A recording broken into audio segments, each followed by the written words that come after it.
Parliament കവാടത്തിലെ പ്രതിപക്ഷ പ്രതിഷേധം വിവാദമാകുന്നു. സസ്പെൻഷനിലായ എംപിമാർ സഭാ കവാടത്തിന് മുന്നിൽ കുത്തിയിരുന്നപ്പോൾ ഉപരാഷ്ട്രപതി ജഗ്ദീപ് ധൻഖറെ തൃണമൂൽ എംപി അനുകരിച്ചതാണ് വിവാദമായത്. സംഭവത്തിൽ ജാട്ട് സംഘടനയും പ്രതിഷേധവുമായി രംഗത്തിറങ്ങി. സസ്പെൻഡ് ചെയ്തതിനെതിരെയുള്ള പ്രതിഷേധമാണ് വിവാദമായത്. പ്രതിഷേധത്തിനിടെ തൃണമൂൽ കോൺഗ്രസ് എംപി കല്യാൺ ബാനർജി ഉപരാഷ്ട്രപതിയും രാജ്യസഭാ ചെയർമാനുമായ ജഗദീപ് ധൻഖറിനെ പരിഹസിച്ചതാണ് വലിയ വിമർശനങ്ങൾക്കിടയാക്കിയത്. കോൺഗ്രസ് നേതാവ് രാഹുൽ ഗാന്ധി ഈ ദൃശ്യങ്ങൾ മൊബൈലിൽ പകർത്തുകയും ചെയ്തു.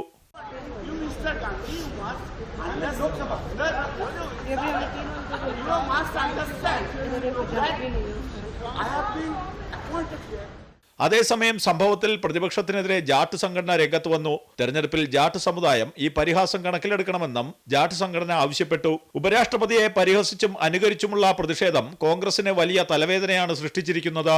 BJP ഉയർത്തുന്ന രാഷ്ട്രീയ വിമർശനങ്ങൾക്കും അപ്പുറമാണ് ജാട്ട് സംഘടനയുടെ പ്രതിഷേധം. അമൃത ന്യൂസ്, ന്യൂഡൽഹി.